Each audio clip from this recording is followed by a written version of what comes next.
Hello everyone, চলে এসেছি একটা নতুন ব্লগ নিয়ে। কেমন আছো সবাই? আশা করি তোমরা খুব ভালো আছো। আমরাও কিন্তু খুব ভালো আছি। তো চলে এসেছি স্টেশনে, আর স্টেশন থেকে ভিডিওটা স্টার্ট করলাম। তো আজকে যাব হচ্ছে বহরমপুরে, একটু কাজ আছে, আর তারপরে একটু যাব শপিং করতে। যেহেতু পুজোর আর বেশি দিন নেই, হাতে গোনা কটা দিন, তো তাই ভাবলাম কাজও হবে, আবার সাথে একটু পুজোর শপিংও করা হবে। আর আজকে কিন্তু প্রচণ্ড গরম পড়েছে, সাথে তো রোদের তাপের কথা আর বললামই না। তো অনেকক্ষণ হলো বহরমপুর এসেছি, কাজ ম্যাচ ছেড়ে এখন বাজে 2টো, তাই একটু খাওয়া দাওয়া করতে আসলাম হোটেলে। তো খাওয়া দাওয়া তো আমাদের হয়ে গিয়েছে, এখন যাচ্ছি আমরা মলে পুজোর কেনাকাটা করতে।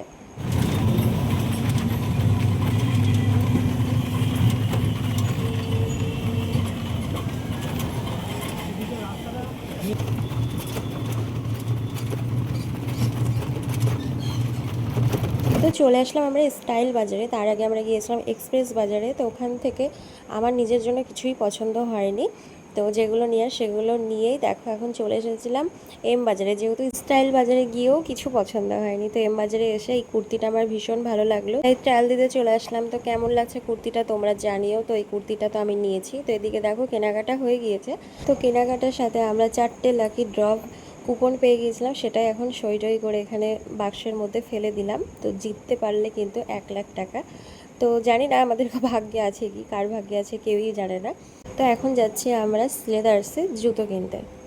তোমাদের সাথে গল্প করতে করতে দেখো এখন চলে এসেছি আমি সিলেদার্সে, আর মেয়েদের কাউন্টারে চলে এসেছি। তো এখন জুতো পছন্দ করছি যে কোনটা নিব।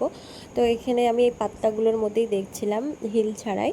তো হিল ছাড়া জুতোগুলোই আমার বেশি ভালো লাগে, সবসময় হিল জুতো পরতে একদমই ভালো লাগে না। তো চলো, আমার তো জুতো নেওয়া কমপ্লিট।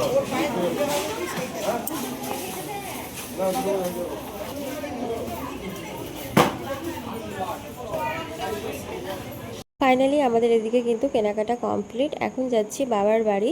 আর আজকে এত গরম পড়েছিল, তোমাদেরকে তো আগেই বললাম, সেইভাবে কোনো ভিডিওই করতে পারিনি, মানে ইচ্ছেই করছিল না শরীর। এখন বাজে ওই 4:30 মতো, সেই সকাল 10:30টার সময় বাড়ি থেকে বেরিয়েছি, আর এই সারাদিনের কাজ মাজ হলো। তো এটা হচ্ছে আমাদের এখানকার চুনাখালীর প্যান্ডেল। তো এবছরের থিম হচ্ছে বেনারসের কাশী বিশ্বনাথ মন্দির। মোটামুটি অনেকটাই প্যান্ডেলটা কিন্তু হয়ে এসছে। তো যখন ঠাকুর দেখতে আসবো অবশ্যই তোমাদের সাথে শেয়ার করব।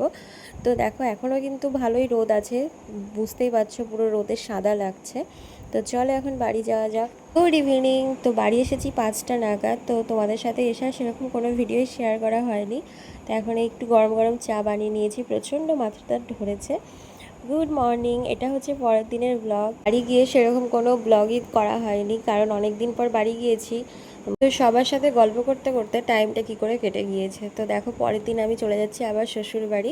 তো একদিনের জন্যই এসেছিলাম, তাও ওটাকে একদিন বলে না, বিকেলবেলায় ঢুকেছি, আবার সকালবেলায় চলে আসছি। তো পুজোর সময় আবার যাব, তখন থাকবো, তখন বাবার বাড়ির ব্লগ করব। তো দেখো এখন আমরা ট্রেনে উঠে পড়েছি, এখন বাড়ি যাওয়ার রওনা দিয়ে দিয়েছি। আর বাইরের পরিবেশটা ভীষণই ভালো লাগছে, কখনো মেঘলা মেঘলা, কখনো আবার রোদ্দুর। তো চলো আজকের মতো ভিডিওটা আমি এখানেই শেষ করছি। তোমাদের কেমন লাগলো আজকের এই ব্লগটা অবশ্যই কমেন্ট করে জানিও, আর চ্যানেলটা সাবস্ক্রাইব করে দিও।